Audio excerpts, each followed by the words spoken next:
Welcome back to another episode of Cap's Corner Store, where we bring the corner store feel anywhere and everywhere.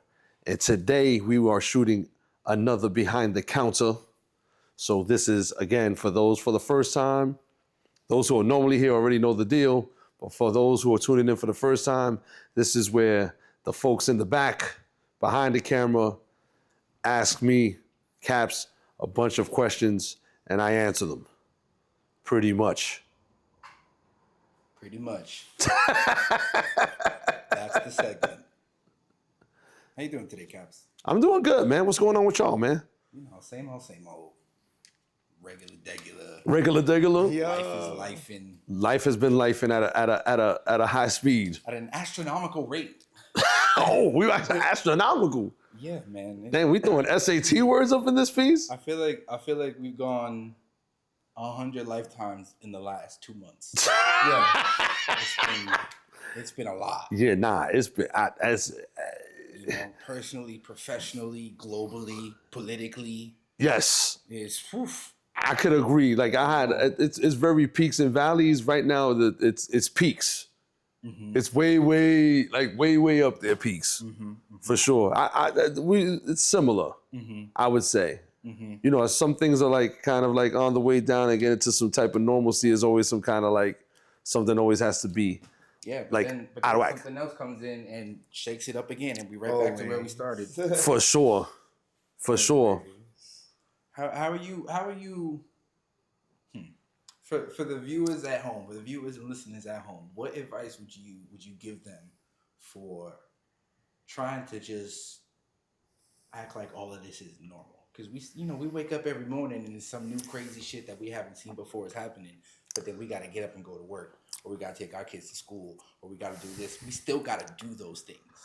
I think the way you do that is you just come to the realization that it's not normal, right? Like we shouldn't be complacent with that, because I feel like when you don't, it kind of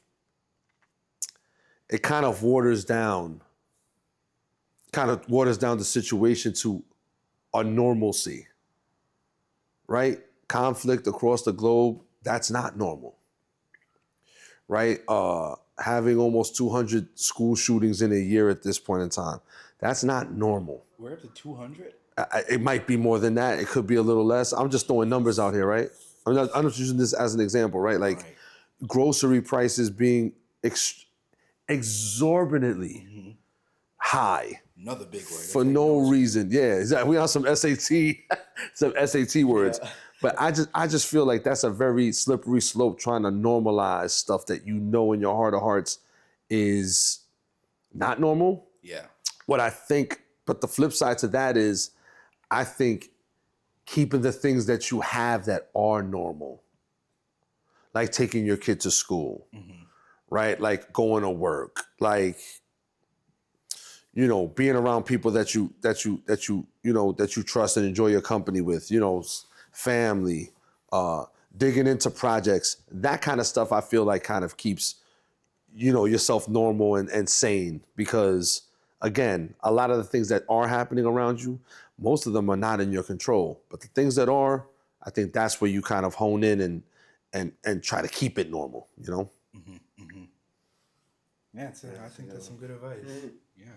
You know, I listen, I be dishing a lot of good advice people tell me, but, you know, sometimes I don't apply it to myself. Mm-hmm. But that is one of them that I do try my best to. And I think as you get older, in life, you know, the more responsibilities that happen, more things that come to your way, it gets a little more difficult to, you know, navigate that. And, you know, sometimes you really want to do your due diligence to make the world better. But at the same time, for your sanity, you know, you have to hone in on those things that keep it normal. I always say, like, if it costs you your peace of mind, it's too expensive.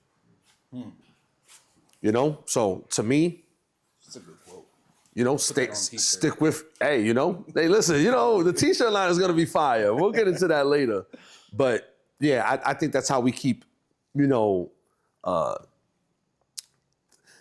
I think that's how you keep your sanity in these times, you know, because they will get better. I remember Floyd Mayweather was in an interview one time and he said that tough times don't tough times don't last, tough people do.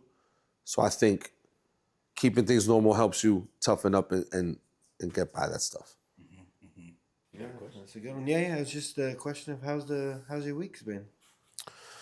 The week I is know you had a busy week.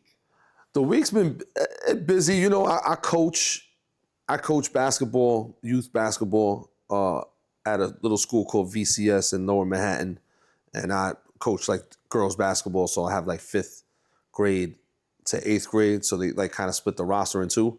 So our girls in the 7th and 8th grade team got to the championship game and we lost. We took a little L, but you know we lost to the better team. They had the better athletes. That makes it okay. Yeah, you know what I'm saying? Like it's That makes it okay. You know, I mean, just to give a little context, our program between both teams on the girls' side, we want to combine one game from a previous season. So it's kind of like, you know, I kind of got hired to kind of help build that program up. And, you know, we've made some good strides, you know what I'm saying? So in that regard, you know, that was good. It was a good lesson for them too. You know, I had a couple of 8th graders that are, you know, they're going on. First of all, that school is only from kindergarten to 8th. So we had a couple of 8th graders that, you know, they got to play in a championship game, which is something that they didn't achieve before. Right. And the girls that were in the 7th grade getting promoted to the 8th grade, that's a little, you know, reminder that, you know, hard work gets you to a point, but the work doesn't end. Right. And luckily, the underclassmen, we had a good crop of 6th graders that look like they're going to be some ball players. So, Okay, nice. so listen, the trajectory is looking good. And, you know, other than that, like, life is cool. You know, we just did an interview with Shore last week, which is out now, is available with all the other episodes. Make sure y'all check it out, you know, in the archives. Yeah, so that was pretty cool. You know, I was always aware of, like, you know, graffiti and writing, but like to have somebody that's actually super heavily involved and is very talented at it. It was really cool to look at his perspective. With a tricked out studio basement, every inch of every wall is covered. Wall to wall, when I tell you. I'm surprised the ceilings wasn't covered. Well, he might go over there and You gave me an idea now. but it was good. It was good to record in that kind of energy.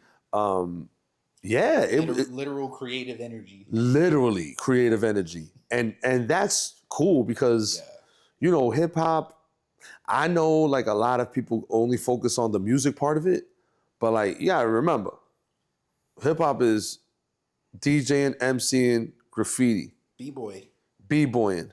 You know what I'm saying? Like those are the elements, right? So to be exposed and, you know, kind of get a little education about, you know, the graffiti part and the writing part, you know, it's kind of feeds the love of the culture more. Yeah. You know what I mean? It's because over here, you know, a lot of people participate in certain sectors, but here in New York City, like we embody that culture. Mm-hmm. You know, I feel more around the board than most places. So it was cool. So that was a cool interview. I mean, we've done a couple of cool interviews that haven't been released yet. We had Don the Menace on. That interview will be up soon. Mm-hmm. We got the event coming up on the 13th, which that's cool. Looking forward to. Mm-hmm. And you know, we have a couple of future guests that, you know, I think are gonna bring like a really good dynamic. So that part was cool. You know, just thinking about that during the week, and you know, just thinking about the plans for this going forward. You know, merchandise, which is you know what I mean, which is something that is in the works, and you know, just expanding. You know, maybe adding more people to the crew, and yeah, that's pretty much it. I mean, family's cool. You know, my niece had kids. She has twins. They're already walking. They're already walking, doing chin-ups, and they're just wilding, living their best life. You know, my niece celebrated her 12th birthday. She's a Valentine's Day baby, so you know we got to celebrate. You know, we got to celebrate her life, 12 years. You know, and you know it's just cool. It's just cool watching. You know, it's kind of weird. I'm at an age where it's kind of like looking at if your life was a roller coaster. You know, and you ride around and you're like on the main level, and then you start Going up. Being born is when they lock you into the you know, and then like once they shoot you out, you know, there are a couple little tips and turns, but when you hit that big first drop, I feel like this is the stage of my life where we're elevating up to that top floor. So it's good to see, like looking over to your left and looking over to your right. Like it's good to see how you're elevating and how everybody else is growing with you. Yeah. You know, and that's kind of where we're at. And yeah, other than that, work's been good. Creatively, I've been good. I was out for a long time, so to be back in the swing is cool. I'm highly entertained with other things that are happening in the world, while at the same time I'm not. Yeah. But that's the balance, I guess. Let's keep it on a positive note. Yes. You were out of town last Friday. What were you out of town for? That's what I thought you would speak of. So, for those who watched the Dapolito footage that we did, the content, that used to be a recreation center called Carmine Rec. And we used to run a basketball league called the Greenwich Village Basketball League. And it was an 82-team league, co-ed, from age 7 all the way to high school. So one of the young men, now he's a grown man now, but one of the young Adult. yes, when he was a young lad. Hey, what they said in Lion, Pumbaa said in Lion King, when I was a young warthog. Yeah. No, that's a fact. But this young man from 7 years old, he was about 5'8", 5'9". So he was a tall kid. Big hands, couldn't put one foot in front of the other, but on the court, he was so coordinated, very like ahead of his time. Fast forward, he got accepted to Kent State University. Nice. He played there for 3 years. We're applauding behind They got to the Jimmy, my guy Jimmy Hall went to Kent State University. He got them to the NCAA tournament his senior year, and he was inducted in the Hall of Fame. Whoa, of the school? Of the school. Wow. So it was him applauding again behind the camera. Yes, absolutely. So he was inducted into the Hall of Fame. And this is what's crazy about working in a program that big, or even when you're like working with youth, just like in general, you never really fully understand the impact you have on people. You don't, it's just a normal day in the office. You go, you do your practices, you goof around with the kids, you become a presence in their life. And, for some people, that presence is huge. So shout out to my boy Luis Hernandez, who was his coach in the house league and at an elementary to junior high school level. Yeah. So for us to be invited to go check him out at a moment like that was really, really cool. It was, I haven't been to too many big campuses like that. The campus was gorgeous. Whole nother city, right? It's like a whole nother world, but it was a wild, it was a wild commute. We decided to drive over there. We ran into we didn't hit any, but we ran into some deer with like New York City rat energy, like confidence. Like they did not give 2 flying Fs. It's like we was on their road. We was on their road. They was packing deep. But being up there and watching him accept the award, listening to his speech, just for him to look back, kind of like the same thing, kind of being on that roller coaster, looking down and, paying homage to the people that helped you get to that point was really cool. And the cooler part about that was I feel like everybody that got up there and accepted their award, they all kind of had the same, not even kind of, they had the same main idea of their speeches. It was really the people that, held it down for them. People that sacrificed their own time so that they could make the practice, go to games, go to workouts. And having that unit is so important. And I say that to say, nobody does it alone. You know what I mean? His mom, Noreen, force of nature. She was not ever going to quit on her kid. And she didn't. And it showed. He was up there on the stage. Brilliant guy, smart dude, exceptional player. And like I said, it was really, really dope to be there to watch him accept it. And no, I do not have any content for it because in this world, sometimes everything is not for you to share with everybody. Mm-hmm. That was more of a full circle moment for me. My boy Luis, who really had a hand on him. And yeah, it was just dope. It was a full circle moment, man. It was really, really cool. Mm-hmm. It's kind of funny because when he was up there, like his mom was talking to me about Ray. And she was so sorry that Ray couldn't be here because, he passed away. And she said, the next best thing was having you here. So that meant a lot. You know what I mean? That meant a lot. So it was cool. It was cool. So I think now it's going to be an annual trip where me and Luis, we're going to check out a couple of games. We have a couple of the kids that we coached are in coaching, that's like an awesome thing.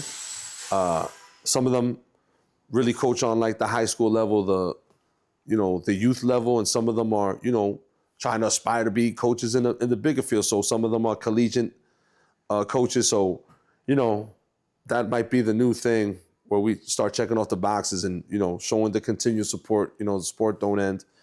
But I urge everybody, make sure you have the right crew with you, the right people, the right circle that really has the best intentions for you, because that stuff is important, and, watching them get up there was cool. If you check my social media, I'm probably gonna post some of the pictures and stuff that I have with them. We got to check more. Oh, yeah, no more. But we did get to check the women's team. Nice. Which was cool. Very wow, cool. Which was cool. So they actually got the W. Me and Luis were behind the bench, amping it up, like we always do. Just having a grand old time. Yeah, man, you got to make a time out of it, and it was just a good culmination. They honored the inductees at the halftime, and yeah, it's my man Jimmy Hall. Shout out, man, and congratulations once again because you killed it, bro. You killed it. Shout out Jimmy Hall. We are my guy. Again.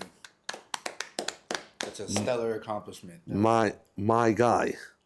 That's a fact. What else y'all got for me? Let's talk some movies. Okay. Yeah. I feel like, how back in the day, they used to like make movies that like kind of went straight to DVD or were just like, this is a shitty movie for you to watch at home with your family and enjoy, I feel like with streaming, we get a lot of those movies now. I feel like it might be oversaturated just a little bit, but I feel like just a little, just a little bit, with the 15 different fucking streaming services there are. But my boy told me about that. I didn't even know how to explain it. I wanted more info from it, but like that new 3-minute clip, 3-minute episode on like a series. Like a 3-minute episode. The show itself. It's a 3-minute episode. That's cool. I fucks with that. Like that. There's a bunch of little genres of stuff like that. Yeah. Those like little web series start. It started out like little web series where it would be like 3 minutes. Made it into a series. Oh my god, there was one I used to watch back in college from the people who made Adventure Time. They had what the fuck was it called? Something I want to say something Mightiest Warriors. I could be wrong. Okay. But web series, 5 minutes every episode. That's it. It was great. It was wonderful. I'm like, oh shit, gotta watch the next one. Gotta watch the next one. Gotta watch the next one. You know what's funny? I kind of feel like that's how the streaming model started. Mm-hmm. Right? It's right. So you punch in the code, right? And then you're watching this thing for 5 minutes. Mm-hmm. And every day you're pulling in 5 minutes. Mm-hmm. Now it's to the point of the streaming stuff. Like I don't, and I'm a person. I have a Regal membership, so I go to the movies all the time. Right? Like I go to the movies all the time. Talk on it. I stream in real life. Right? Like I stream. Yeah, I like to. And listen, don't get me wrong. There are some of these movies that do stream that go like direct to like Netflix and stuff like that. Streaming or whatever. Yeah. But once Netflix started making movies, yeah, Right? I So still can't believe that happened. Like it was only a matter of time. But to watch, like, I was a kid, man, when my dad first got the Netflix and they would mail you the DVDs. Of the I movies, bro. remember when y'all had a. and the little red and white fucking paper envelope, bro. Like, I can't believe those people are making movies. So how do you pivot, right? They have so much influx of money because Because of what's going on. Yeah. right? You're mailing it, you get it back, right? Kind of like Rent the Runway. You buy it out, you rent an outfit, you send it back, right? I just think that the direct-to-consumer model, what's a gift and a curse? It's kind of like music too, right? Yeah, So definitely. you sign a big Well, I record feel deal. like we're getting a resurgence of back to direct-to-consumer and music. We'll talk about that next. Right. So, which I think has been awesome. Mm-hmm. The only problem is that you don't have a lot of people policing what's quality and what isn't. Right. So you're leaving it up to the viewer. So then, what ends up happening is, though, I feel, is you get like this team aspect. So it's like, whatever they drop, I'm going to watch it just because. Mm-hmm. And then I'm going to bunch it in with what quality is when it's not quality. Yeah. Right? For example, they're talking about the Oscars, right? I feel there's only one movie that could even be in the same consideration as Sinners. Which one is that? One Battle After Another. I would say those are the best two movies of last year. I enjoyed that movie too. Right? But to me, what Sinners did symbolized how they took a horror genre and made it into a super duper serious film. Like, that takes creativity. And I feel that with the direct-to-consumer aspect, like Netflix getting its own studio, and I feel like those ideas don't get to the big screen because people are just so into what makes us the money. Yeah.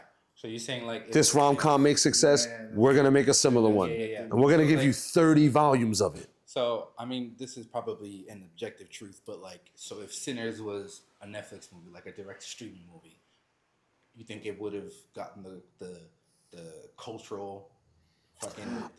No, because I that think that the studios that control Hollywood, I still think that they control what gets put in those positions to be recognized. You know, I do think at some point in time, Marty Supreme came out. I'm like, how the fuck is that? I I didn't still even don't know see it. what that. It's I still don't know what that December. movie. Marty is about. I Supreme? don't really have too much. Marty It's Sup- December 1st. if you haven't seen the movie by now, I'm gonna spoil it for you. It's just about some dude that plays ping pong and bullshits his way to get to play in Japan, and then he lose. Like that. That's the movie. Just some Bolshevik guy who.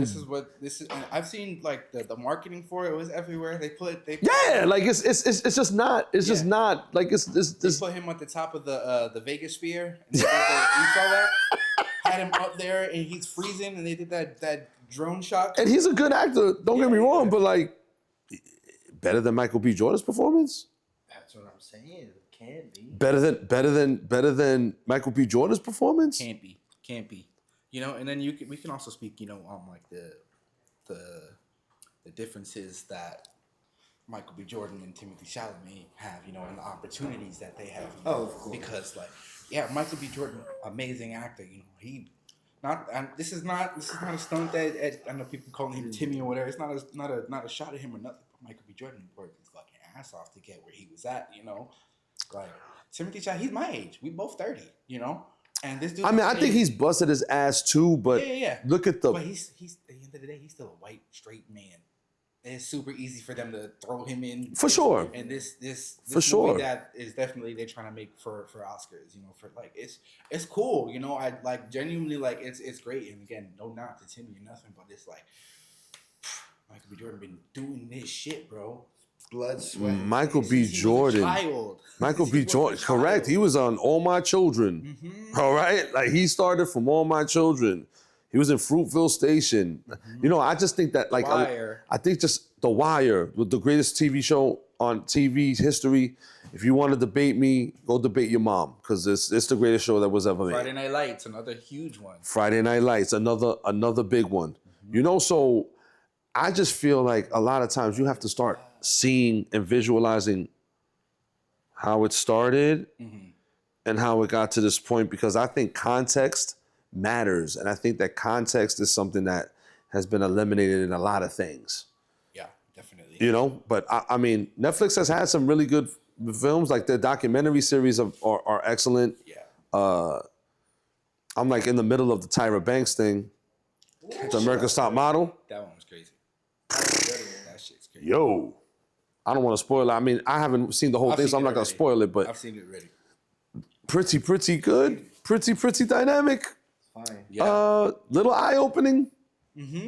But I think, but that's the other thing too. I think a lot of these direct to consumer things, you know, or these like outlets like Netflix, they're at some point in time are gonna get enough clout where they're gonna start getting considered for.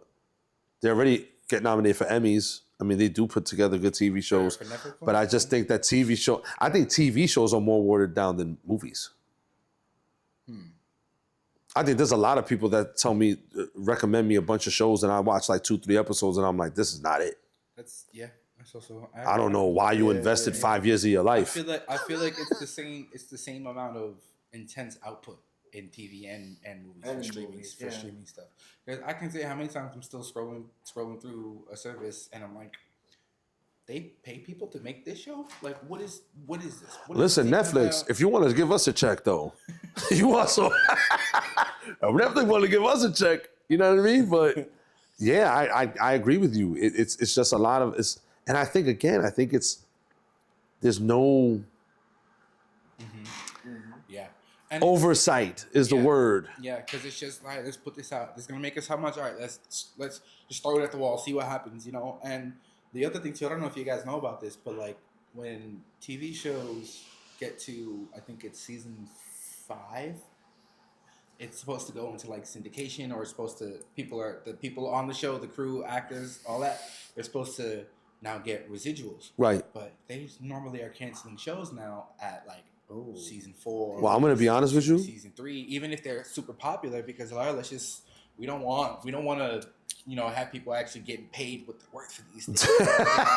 we're gonna dump some money Pay into this them once, project. and We'll that's it, do a thing real quick, and then boom, whatever. Like there was that show, I don't know if you've seen it, with Jeff Goldblum. It's called Chaos, where he plays Zeus. And it's just like this whole intense. it's intense, but it was really great. It was a great 8-episode season, and it ended on a cliffhanger.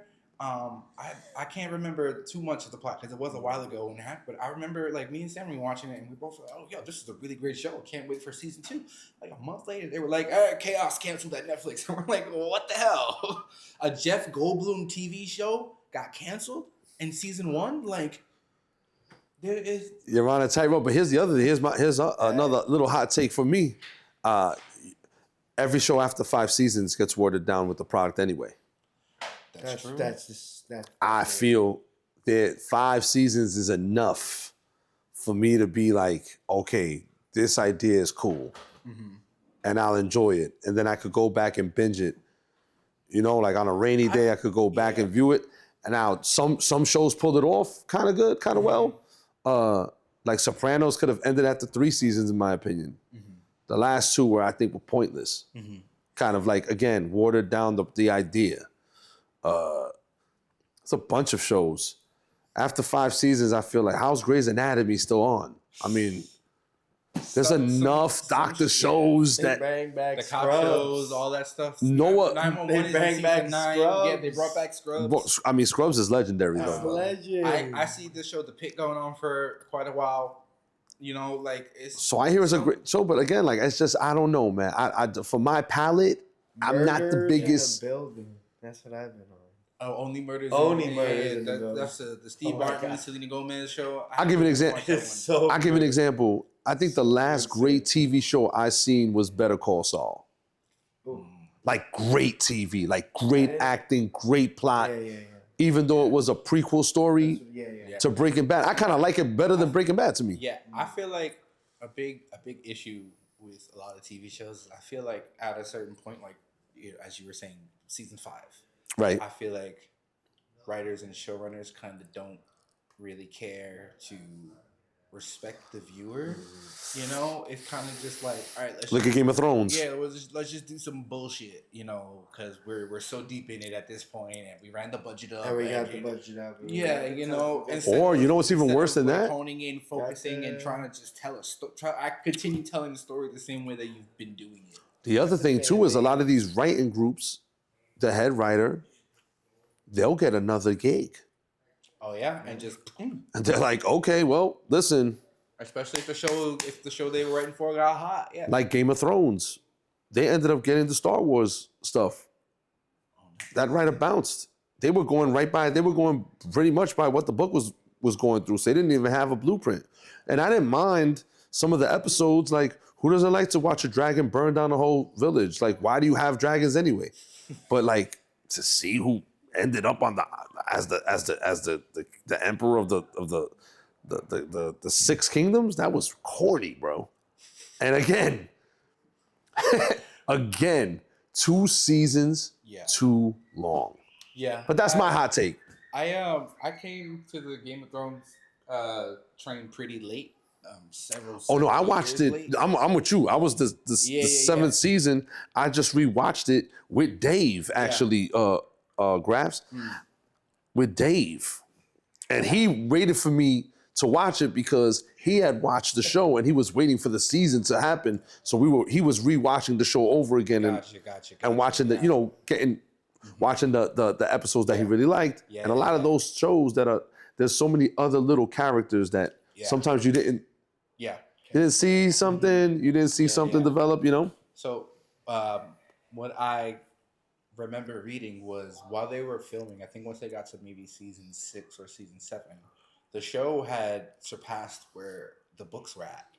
So I think he was finished with the story in the books and the show had caught up to it. So they were kind of just sort of freestyling some shit. But he also accepted the contract to do all the Star Wars prequels, he wrote that stuff. So that writing team, what's his name? Martin? Yes. So he bounced and left. And whoever was left on that writing team was like, well, you know what? This is what we're going to do. Some bullshit. This is what we're going to do. Give me the biggest BS and I'm going to throw it on this wall. We're going to make it cook. Man. You know, but I just think that like it's that, you know, the other thing too is like you got to figure that all these apps and all this stuff is trying to get your attention. Yeah. So the more material they can provide you. Yeah.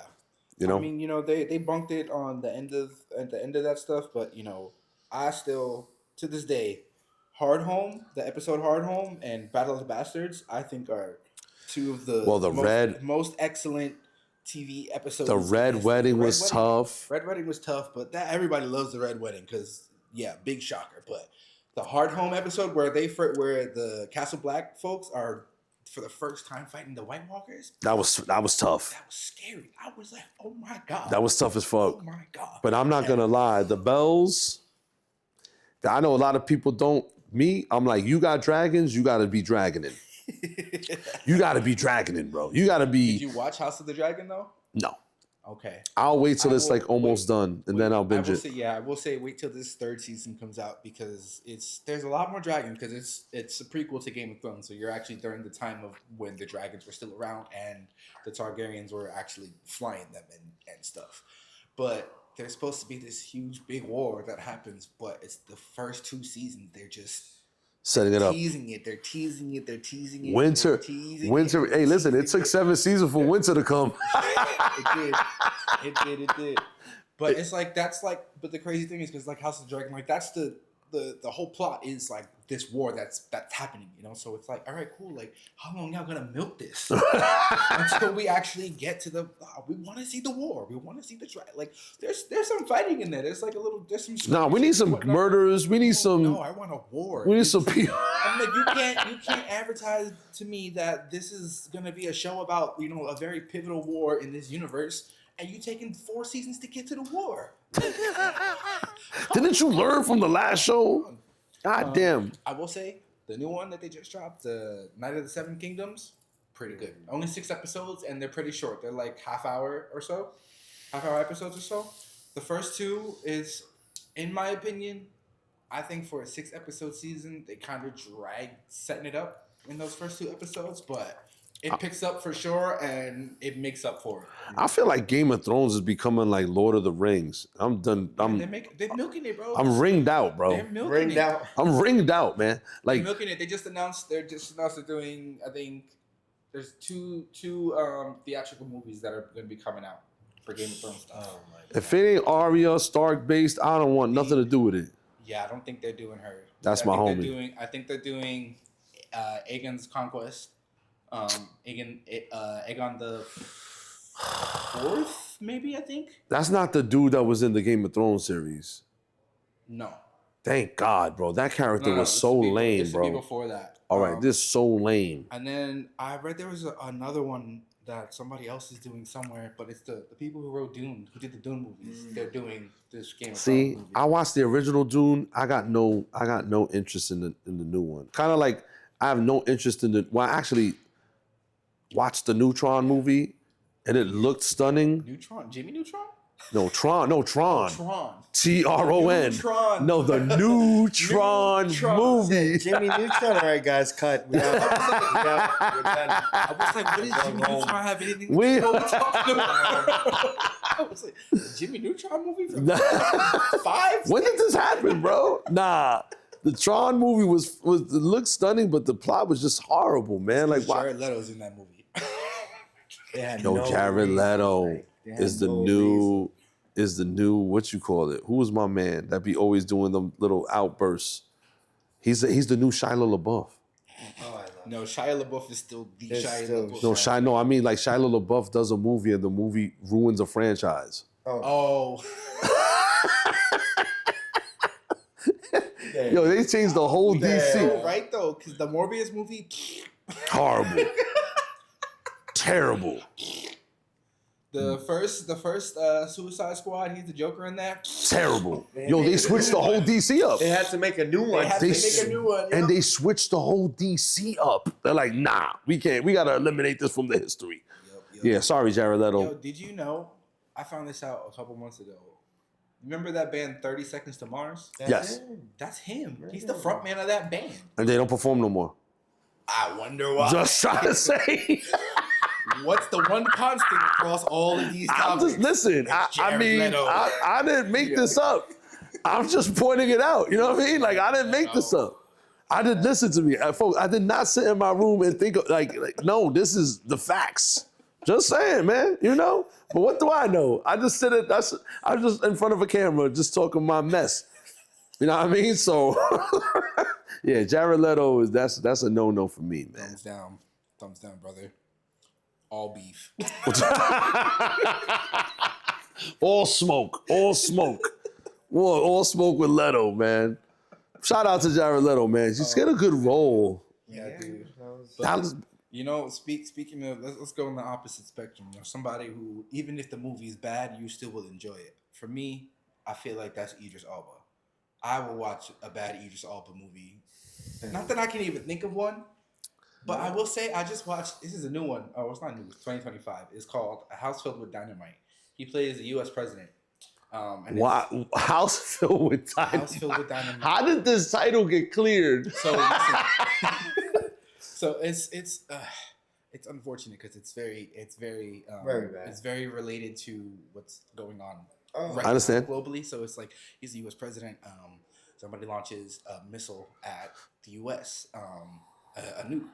They can't figure out which country did it for the entire. So here's the thing about this movie, right? So it's a lot of it is told through just different members of the government. Okay. And It's one of those movies that it follows a certain character for a certain amount of time, Yeah. and then Okay. it goes to, all right, cool. Jumping Now we're back. restarting the day, but from this person's perspective, right? Kind of like 24. Yeah. Ish. Yeah. Kind of. A 24-hour day Yeah. and what? Yeah. So Idris Elba's the That's fine. president, right? But we don't physically see him. I logged this until an hour and 13 minutes into the movie. Yes. So he's on because they have like a crisis, Sure. conference call and everything. So he's on the call. You hear him. You don't physically, even when he's on the call, like he's not on. See, I camera. like that. Yeah, it's cool, But I'm like, damn, like they definitely had a budget. And they were like, all right, we want Idris Elba. We can only pay this much for him. We were watching it. Sam looked it up. She was like, yo, he was only on set for 45 minutes. That's crazy. 5 million, guys. For real. But it's just Budget is 7. so somebody shoots a nuke at the U.S., right?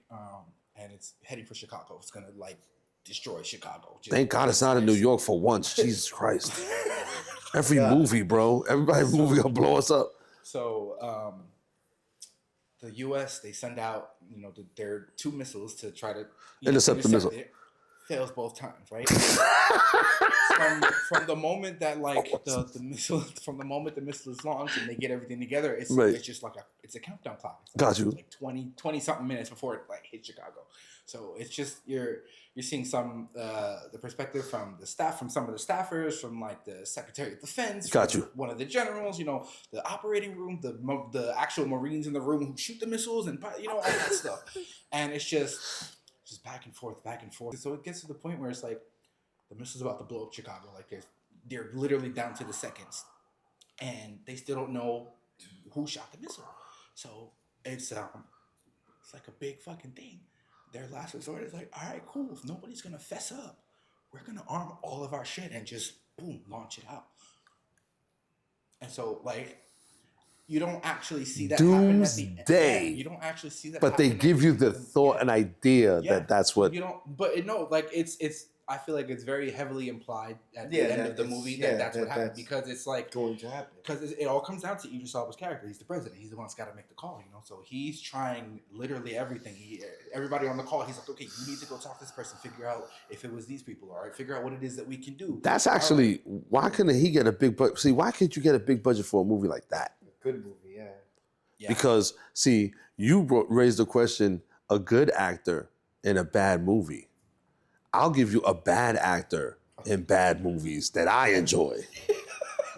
See, first of all, first of all, Steven Seagal, Out for Justice is a top 5 movie of all time. Don't debate me, bro. Don't debate me. There is no scene in life. Yo, hear me out here. Y'all go check this movie out, Out for Justice. There is no scene in life that I have never laughed so hard. Where he walks into the pool hall and he's looking for this guy. There's basically this guy, Richie's like a neighborhood hooligan. Mm-hmm. And he basically is murdering people, and he murdered Steven Seagal's best friend, right? Who's a cop. So Seagal's a cop. Jesus. Right? So Seagal is trying to catch this guy before the mob catches him, right? Right? So he walks into the bar and he goes, anybody seen Richie? The guy who owns the bar is Richie's little brother. So it's his little brother with a bunch of little fucking bozos hanging around the bar, and Steven Seagal whoops the shit out of everybody. Like a dude named Tattoo stepped up to him and said, there's only 2 things stopping beer and common sense. As he's talking to Seagal picks up a cue ball, rolls it in a sock, and smacks him in the mouth. So now think of this. You in the bar, you step to Seagal. He smacks you in the mouth with a cue ball. What do? I'm out, right? He goes, you knocked out my teeth. He smacked him again. He snuffs him. Then some dude in the phone booth tries to step to him. He shoves him in the phone booth. Then he goes to the bar, behind the bar. He pushes the bartender to the floor. The bartender gets up. Are you sticking around? No, I'm out. No, this guy's like, you know this guy? He goes, oh, you a boxer? You a tough guy? He goes, tough enough. Bow. Yeah.